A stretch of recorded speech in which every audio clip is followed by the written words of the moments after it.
Dear students, welcome on my YouTube channel studies on by JD sir. कैसे हैं आप लोग? तो पिछले वीडियोस आपको कैसे लग रहे हैं? कुछ कमेंट्स भी आ रहे हैं, कुछ लोगों के व्हाट्सएप मैसेजेस भी आ रहे हैं, डाउट्स हैं, उनका सॉल्यूशंस मैं टाइम टू टाइम दे रहा हूँ। फिर भी यदि आपको पिछले वीडियो से रिगार्डिंग कोई भी डाउट्स हैं तो आप कमेंट कर सकते हैं। मेरे व्हाट्सएप नंबर 7737278066 पर मैसेज कर सकते हैं। जो चैप्टर्स अपने कवर कर लिए उनमें कोई भी डाउट्स हैं तो आप पूछ सकते हैं, चाहे वो किसी भी बुक से रिलेटेड हो, आपके एनसीईआरटीज हो या आप प्रदीप सॉल्व करते हो या फिर कुछ जेई या नीट के रिगार्डिंग आप कुछ क्वेश्चन सॉल्व कर रहे हैं तो वहाँ भी आप पूछ सकते हैं। तो अपन बात कर रहे थे ऑप्टिक्स की। ऑप्टिक्स में अपन ने फॉर्मुलेशंस देख ली थी, इन टर्म्स ऑफ द मिरर्स को देख लिया था, reflection and the reflection phenomena and after that the reflection through the curved surface. और अपन ने उसके लिए फॉर्मूला भी डिराइव किया था in terms of the μ2 upon v minus μ1 upon u equal to μ2 minus μ1 upon r की टर्म्स में। आज अपन बात करते हैं next formulations, next part of this chapter in terms of the lens. Lens exactly क्या होगा? It is to be the, अपन कह सकते हैं कि कॉम्बिनेशंस ऑफ द मिरर, कि जो अपन ने मिरर्स लिए थे कहीं ना कहीं उन्हीं को अपन कंबाइन करते हैं। या फिर इन अनदर फॉर्मुलेशंस यदि मैं डिफाइन करना चाहूं तो it is to be the transparent medium bounded by the two surfaces. Lens is to be defined in terms of the transparent medium. आपके पास एक ट्रांसपेरेंट मीडियम होता है, it is to be bounded by the two reflecting surfaces. Here the two surfaces, out of these two surfaces at least one is to be the spherical surface. दो जो surface होंगी जिनसे आपने transparent medium को bound किया है उनमें से एटलीस्ट एक आपके पास क्या होनी चाहिए? In terms of the spherical होनी चाहिए। It may be possible both the surfaces are to be spherical, कोई प्रॉब्लम नहीं है, but at least one is to be desirable. After that one plane भी हो सकती है, अनदर स्फेरिकल। तो एक तो स्फेरिकल स्फेरिकल बन जाएगी, एक प्लेन और स्फेरिकल बन जाएगी, या फिर स्फेरिकल और प्लेन की टर्म्स में अपन डिफाइन कर सकते हैं। तो it is to be the basic definitions. Next we will move upon the types of the lenses.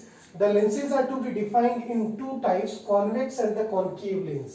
Earlier we have discussed about the mirrors. In that particular case, we are just to be familiar with both the words convex and the concave. In terms of the convex and the concave mirrors. In that particular case, we are just to be having a particular sphere. We are cutting down that sphere into the two parts. One we are just to be polished inside surface. In second case, we are polished the outside surface. Once it is to be the convex, another it is to be the concave surfaces, or it is to be in terms of the mirrors. Now we are just to be making a convex and the concave lens, and these lenses are to be, first we will discuss about the convex lens. पहले किसकी बात करते हैं? Convex lens की बात करते हैं। तो here we are just to be having the two arrangements of the two glass sphere जिनसे आपको लेंस को मैन्युफैक्चर करना, लेंस को कंस्ट्रक्ट करना है। Here it is to be placed कि it is to be spherical shape. ये एक स्फीयर है, इसके ऊपर आपने एक ये वाला स्फीयर है, इसके ऊपर दूसरा रख दिया। It is to be the common part in between them. ध्यान रखना, like there are the two spheres, दो गोले हैं आपके पास, एक के ऊपर दूसरे को अपन ने इस तरीके के माउंट किया कि there is a common part in between both of them. तो यदि ऐसी कोई फॉर्मुलेशंस बनती है, it means it is to be defined in terms of the convex lens.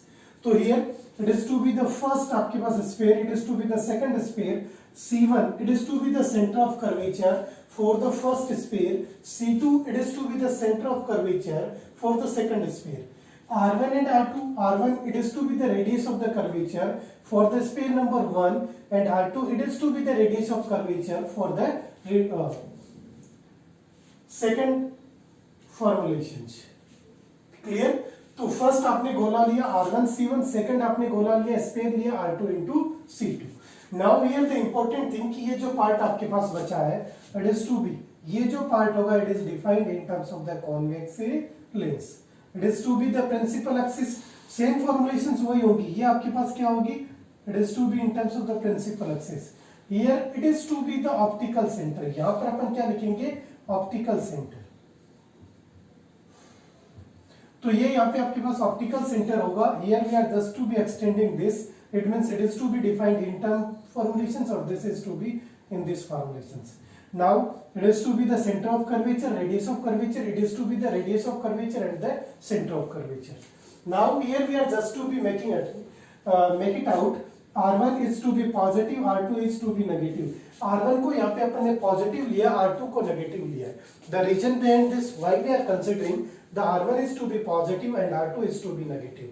The reason it is to be earlier discussed, when we are just to be moving from a particular point into the right hand side, we are considering the side or the length in terms of the positive. When we are moving into the left hand side, it is to be considerable negative. Here we are considering the value of the R1. It means it is to be the that particular formulations R1. ये formulations आपके पास. It is to be the formulations. Then if it is to be the principal axis, then it is the कौन सा होगा? Pole of that particular spherical surface. Then अब अपन pole से किस respect में अपन move कर रहे हैं, उसी terms को अपन यहाँ पे consider करेंगे. Now it is to be the pole. For these formulations, अब आप इस pole के respect में R1 को calculate करना चाह रहे हैं. It means from this particular center of curvature, we are to be moving into the right hand side. That's why we are considering R1 is to be positive. And R2 is to be considered in terms of the negative. Here, because R2 from this center of curvature, we are just to be moving into that particular side. It is to be the left hand side. That's why जब आप C2 से move करेंगे तो left hand में move करेंगे, C1 से move करेंगे तो we are just to be moving into the right hand side. तो राइट हैंड साइड वाले को पॉजिटिव ले लिया एंड लेफ्ट हैंड साइड वाले को नेगेटिव ले लिया. It is to be the basic definitions जो आप 10th क्लास से रट्टा लगाते हुए आ रहे हो. It is to be thicker at the middle and the thinner at the corner. बीच में से मोटा होता है और कॉर्नर्स पे से पतला होता है. It is to be the basic of that particular speed. And the second important thing, it is to be the converging lens. It means जब भी अपन इसकी आगे इसकी प्रॉपर्टीज की बात करेंगे, डिटेल्स में अपन ये भी देखेंगे how the image are to be found from this particular formulations. Rules of the image formulations, it means कुछ इस तरीके की फॉर्मुलेशंस होगी. If this light rays are to be parallel to principal axis, they are to be moving through the focus point. It means it is to be converging. ये यहाँ से जितनी भी लाइट्स आ रही होगी, इन सबको आपके पास क्या करेगा, कंजर्व करेगा, एक पॉइंट पे फोकस करेगा. यदि आप लोगों को ध्यान हो तो बचपन में अपन एक ग्लास का इस तरीके का लेंस यूज करते थे, जिससे अपन सनलाइट्स को अट्रैक्ट करके किसी भी पर्टिकुलर पॉइंट्स पर अट्रैक्ट करते थे और उसको बर्न आउट करने की कोशिश करते थे. या फिर नॉर्मली अपन देखें तो जो भी आपके पास घड़ी के साथ जो घड़ी के रिपेयरिंग करने वाले लोग होते हैं, वो भी इसी तरीके के आपके पास लेंसेज को यूज करते हैं. Next we will discuss about the types of the convex lens. Basic convex lens अपन ने देख लिया था कि आपके पास थिक और थिन एजेस से आपके पास क्या होता था, थिनर होता था, बीच में से आपके पास थिकर होता था. तो फॉर्मुलेशंस वैसे ही अपन ने यूज किया. There are the few types of the convex lenses. First one is to be the biconvex. It means both the surfaces are to be spherical and they are to be convex in the nature. यहाँ पर आपके पास दोनों ही surfaces कैसी हैं, convex in nature. We are already to be discussed. R1 is to be positive, R2 is to be negative. But here the formulation biconvex, it means it is not to be necessary R1 is to be equal to R2.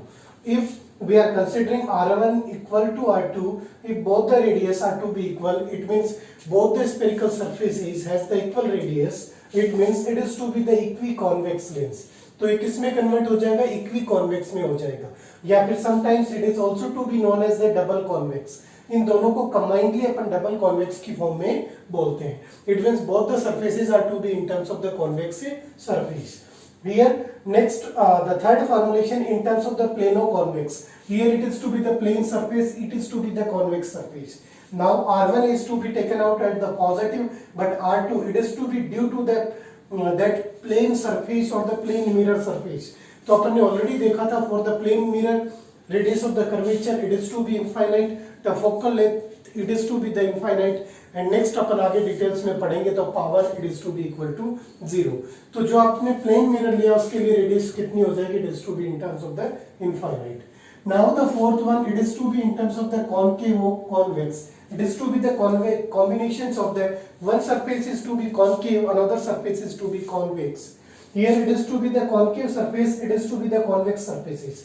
Both are to be into the right hand side. That's why we are considering R1 is to be positive, R2 is to be also positive. तो बस इतना सा ध्यान रखना, ज्यादा confuse नहीं होना किसी भी पर्टिकुलर पॉइंट के रेस्पेक्ट में जो आपके पास राइट हैंड साइड में मूव कर रहा है वो पॉजिटिव होगा, लेफ्ट हैंड साइड वाला नेगेटिव होगा। यहाँ पे आपके पास ये पॉजिटिव होगा, इधर both the formulations are to be into the right hand side, that's why it's to be the positive. Next we will talk about the concave lens here, and again the formulations, the different types of the concave lenses। इतना ध्यान रखना जो अपन ने mirrors में पढ़ा था, we are just to be considering the concave mirror, but here for the general formulations we are just to be considering the convex lens. अपन यहाँ पे लेंस कौन सा काम में लेंगे, मोस्ट कॉमनली कॉन्वेक्स लेंस ही काम में लेंगे।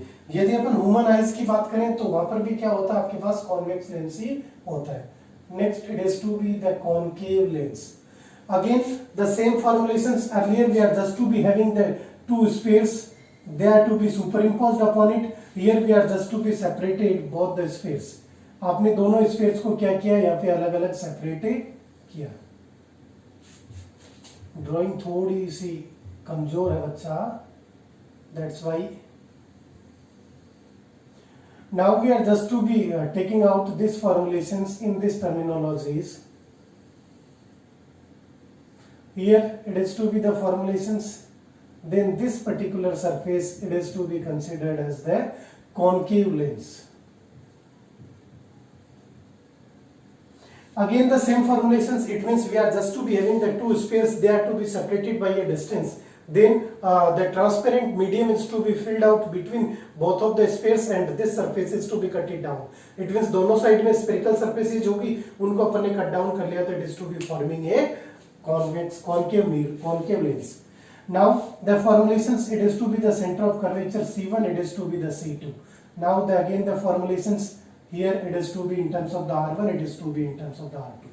बस ज्यादा कुछ भी ध्यान में रखने की जरूरत नहीं है, जो होता था किसमें, कॉन्वेक्स में, just opposite to for that it is to be R1 in terms of the negative and R2 it is to be the positive। Clear? Because क्योंकि आप इस वाले पार्ट की बात कर रहे हैं, we are not to be talking about it. अब ये जो फॉर्मुलेशंस बन गई आपके पास इस वाले पार्ट्स के रेस्पेक्ट में दे रहे हैं, then it is to be इस पर्टिकुलर सेंटर पॉइंट से आप इधर मूव करेंगे, that's why RA1 it's to be considerable negative, and इधर से आप राइट हैंड साइड में मूव कर रहे हैं, that's why it is to be considerable as the positive. Again इसकी यदि आप फॉर्मुलेशंस देखें तो बीच में से कहता है कैसा है, it is to be the thinner and outside surfaces क्या है, they are to be the thicker. यही फॉर्मुलेशंस बनेगी। ये आपके पास कैसा होता है, जो कॉन्वेक्स था it is to be the converging, it is to be the diverging. It means यहाँ पे जो आपके पास लाइट रेज आएंगी पैरेलल टू प्रिंसिपल एक्सिस, वो किस तरीके से एक्सटेंड होगी, ये आपके पास इस तरीके से फोकल लेंथ पे जाएंगे, but they are to be behaving like this, moving like this, it means they are to be expanding the lights. तो जब भी अपन बात करते हैं, यदि यूज की बात करें कॉनकेव लेंसेज की, तो जहां पर अपन को लाइट्स को इलोबरेट करना होता है, जैसे रोड लाइट्स की आप बात करते हैं, तो वहां पे जो आपके पास लेंसेज लगे रहते हैं वो सारे के सारे कौन से होते हैं, इन terms of the concave lenses, ताकि वो क्या करें, उनको स्प्रेड आउट कर सके। जितना स्प्रेड आउट ज्यादा करेंगे उतनी ही बेटर रहेगा। और यदि अपन टॉर्च लाइट्स वगैरह की बात करें तो वहां पे अपन ने देखा होगा, they are just to be focusing a particular point, तो वहां पे आप कौन से लेंस को यूज करते हैं, इन terms of the convex lens को यूज करते हैं। Now again the formulations in terms of the types, again the first type कौन सी होगी आपके पास, it is to be the biconcave। Biconcave it means both the surfaces are to be concave, but here the again the formulations क्या बनेंगे आपके पास, R1 does not equal to R2, clear, and again the R1 it is to be negative and R2 it is to be the positive। If second type, if you are considering the R1 equal to R2, then the formulations it is to be in terms of the equiconvex, equiconcave। Here the same formulations, but only difference the radius of the curvature R1 and R2 are to be equated। यदि R1 और R2 को मैंने equal कर दिया, formulations वही रहेगी, positive and negative they are to be in terms of the equiconcave। Now the third formulations in terms of the plano-concave, तो एक सरफेस तो आपके पास कैसी होगी, प्लेन होगी, और दूसरी सरफेस आपके पास कैसी होगी, कॉनकेव सरफेस होगी। दैट्स व्हाई ये कॉनकेव सरफेस और ये आपने प्लेन सरफेस को कंसीडर कर लिया। यहाँ पे देखिए फॉर्मुलेशंस क्या होंगी, अगेन ये वाली सरफेसेस बनी, that's why R1 it is to be in terms of the negative value and R2 plane surface है, that's why it is to be considered as the infinite. यहाँ पे बस इतना ध्यान रखना कि कौन सी प्लेन सरफेस है उसके रेस्पेक्ट में R1 है या R2 है। And the fourth one it is to be in terms of the convex और कॉनकेव। इट मींस फर्स्ट अपन कौन सी सरफेस की बात कर रहे हैं, कॉन्वेक्स सरफेस की बात कर रहे हैं, after that upon concave surface की बातें कर रहे हैं। तो यहाँ पर फॉर्मुलेशंस क्या होगा, R1 equal to negative as well as R2 it is also to be negative because first surface कौन सी है, कॉन्वेक्स, और कॉन्वेक्स के लिए अपन ने देखा था R2 क्या होता था, negative, and the first surface कैसी है, कॉनकेव, दैट्स व्हाई इसके लिए भी क्या होगा, नेगेटिव होगा। It is to be the basics of These are the basics of the convex and the concave lens, and they different types in terms of the double convex or the double concave, in terms of the plano-convex or the plano-concave, convexo-concave or the concavo-convex. These are the basic formulations. Now we are just to be check it out the few informations related to the image formulations. Here we are considering the rules of the image formulations. Like जब अपन ने mirror को पढ़ा था तब भी अपन ने देखा था rules for the image formulations, कि अपन we are just to be using the few rules related to the image formulations. Earlier जब अपन ने बेसिक्स ऑफ ऑप्टिक्स पढ़ा था तब अपन ने देखा था how image is to be formed. तो इमेज फॉर्मुलेशंस के लिए मिनिमम आपको कितना रिक्वायर्ड होता है, एटलीस्ट आपके पास क्या फॉर्मुलेशंस होनी चाहिए, two light rays are to be intersecting at a point, या तो वो इंटरसेक्ट करें या फिर they are just to be look like as a intersecting to each other, एक दूसरे को इंटरसेक्ट करती हुई दिखाई दे, उसी फॉर्मुलेशंस के रेस्पेक्ट में अपन यहाँ पर यूज करेंगे। Now the formulations in terms of the image formulation, rules for the image formulations.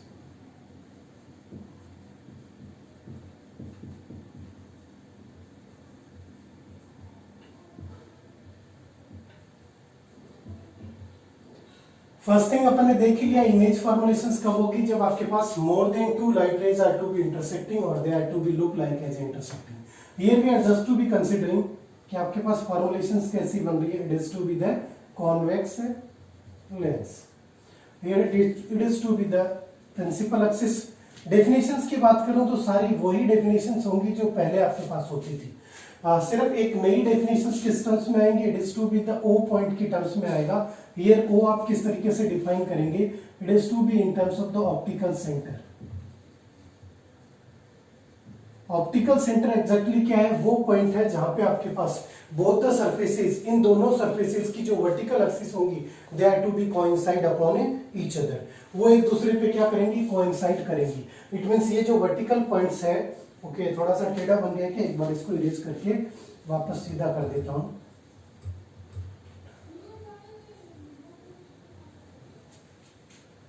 Science के स्टूडेंट्स की ड्राइंग में थोड़ी सी प्रॉब्लम रहती है और स्पेशली मैथ्स वाले स्टूडेंट्स की। Okay now it is to be look like better than previous, clear. Then it is to be, कौन सा आपने सरफेस लिया है, कॉन्वेक्स लेंस। कॉनकेव के लिए भी फॉर्मुलेशंस ऐसी बनेगी, it is to be the principal axis. Now we are just to be considering the first formulations when the light rays are to be parallel to principal axis. जो light rays आ रही है वो कौन सी आ रही है, parallel to principal axis. Then formulations अपन ऑलरेडी देख चुके हैं, क्या फॉर्मुलेशंस बनेगी, it is to be the focus, it is to be the 2f, इस साइड में भी कितना होगा फोकस, इस साइड में भी कितना होगा 2f। हियर जब अपन लेंस की बात करेंगे, शायद अपन ने पहले डिस्कस नहीं किया, we are just to be discussing at that particular moment in terms of the focus, because there are the two different surfaces, that's why there are the two focus points. जैसे radius of curvature के respect में there are the two different radius of the curvatures, that's why there the focal length are to be different, it means the focus points are to be different. तो एक को अपन primary focus बोलते हैं और दूसरे को अपन secondary focus बोलते हैं। What is the basic difference between the primary and the secondary focus? Primary focus चाहे वो कॉनकेव की बात करें या कॉन्वेक्स की बात करें, it is to be that particular point when the light rays are to be incident parallel to principal axis, they are to be intersecting at a particular point, then that particular point is to be known as the principal focus. अब अलग अलग lens के लिए अलग अलग definition को पढ़ने की जरूरत नहीं है। जो light rays parallel to principal axis आ रही है वो किसी एक पर्टिकुलर पॉइंट पे जाके इंटरसेक्ट करेंगी और वही पॉइंट क्या होगा, it is to be the principal focus. और उसके अपोजिट साइड में सेम डिस्टेंस पे क्या होगा आपके पास से सेकेंडरी फोकस की टर्म्स में होगा। सेकेंडरी फोकस जब आपके पास एग्जैक्टली वो इंटरसेक्ट नहीं करती बट उसके बावजूद भी वो क्या करती हैं, इंटरसेक्ट ना करके इंटरसेक्ट करती हुई फील होती है। या फिर अनदर वर्ड्स में अपन बोल सकते हैं कि when the light rays are to be moving through the focus point, कि अब उस फोकस पॉइंट में से भी कोई लाइट रेज आती है and they are to be moved into the particular parallel formulations, तो उसको अपन सेकेंडरी फोकस के टर्म्स में डिफाइन करते हैं। हियर द फॉर्मुलेशंस क्या बनेंगी कि it is to be the primary focus, it is to be the secondary focus. तो जो light rays parallel to principal axis आ रही थी वो किस में से जाएंगी, they are to be moving through the focus point, तो वो किस में से जाएंगी, आपके पास फोकस पॉइंट में से जाएगी। It means it is to be the rule number 1 for the image formulations. Next we will talk about the rule number 2, when the light rays and these light rays are to be moved through the optical center, कोई भी light rays जो optical center में से move करती है it means they are to be moving straight forward, तो उसमें से क्रॉस करती हुई चली जाती है। इट मींस कोई भी लाइट रेज, जैसे अपन ने मिरर के रेस्पेक्ट में देखा था at a particular angle theta पर इंसिडेंट होती थी तो वो थीटा एंगल पर वापस आती थी, but here it is to the combinations of the two lenses, two mirrors, that's why जो ऑप्टिकल सेंटर में से जो इंसिडेंट होगी it is to be directly straight forward moves through the optical center. It is to be the rule number 2। Next we will discuss about the rule number 3, if the light rays are to be moving from the focus point, यदि कोई भी light raise आपके पास focus point में से incident हो रही है then formulations क्या बनेगी, it is to be incident. अब यहाँ पे वन मोर इंपॉर्टेंट थिंग कि जब भी अपन लेंसेज की बात करेंगे तो जो रिफ्लेक्शन फिनोमिना होगी वो ऑलवेज आपके पास ऑप्टिकल सेंटर के थ्रू जो वर्टिकल लाइन जाएगी यहीं से होगी। जैसे अपन मिरर्स की बात करते थे तो वहां पे अपन क्या करते थे, मिरर की सरफेस पे जाने के बाद इंसिडेंट रिफ्लेक्शन या रिफ्लेक्शन होता था, बट यहाँ पे जो होगा वो क्या होगा, इस पर्टिकुलर सरफेस पे स्टार्ट नहीं होगा, इस सरफेस पे भी जाके स्टार्ट, ना ही तो ये केस पॉसिबल है ना ही ये केस पॉसिबल है। कौन सा केस चाहिएगा, ये वाला चाहिए। क्लियर, इट मींस अब ये यहाँ तक इंसिडेंट हुई and it is to be moved, अब ये किस तरीके से मूव करेगी, पैरेलल टू प्रिंसिपल एक्सिस। तो ये आपके पास क्या हो गया, rule number 3, 1 2 3 these are the incident ray and these 1 2 and 3 these are the rays after the reflection phenomena। तो it is to be clear कि आपके पास the rules of the image formulations for the lens के लिए image formulations के लिए we are just to be having the only 3 rules, और ये तीनों रूल्स अपन को ध्यान में रखने। वहां पर आपके पास 4th रूल भी होता था, if light rays are to be incident at a particular angle theta then it is to be moved back at that particular angle theta. और एक और होता था कि यदि आप 2f या सेंटर ऑफ कर्वेचर में से पास करते थे तो वो वहीं से आपके पास चला जाता था। It is to be the basics of the lens and the image formulations by the rules or the image formulation by the lens। Next class में अपन डिस्कस करेंगे the image formulation by the lens and lens maker formula and the lens formula, उनको अपन कैसे derive करेंगे। ये videos आपको कैसे लग रहे हैं, अच्छे लग रहे हैं तो लाइक करें, चैनल को सब्सक्राइब करें, बेल आइकन को प्रेस करें ताकि सारे नोटिफिकेशंस आपको मिलते रहें, तथा अपने फ्रेंड्स को भी शेयर करें। इस लॉकडाउन के इस ड्यूरेशन में self motivation it is to be important for all of us. आप लोगों के लिए भी उतना ही जरूरी है जितना हमारे लिए। दैट्स वाई जितना आप शेयर करेंगे, जितना लाइक करेंगे, उतना हमें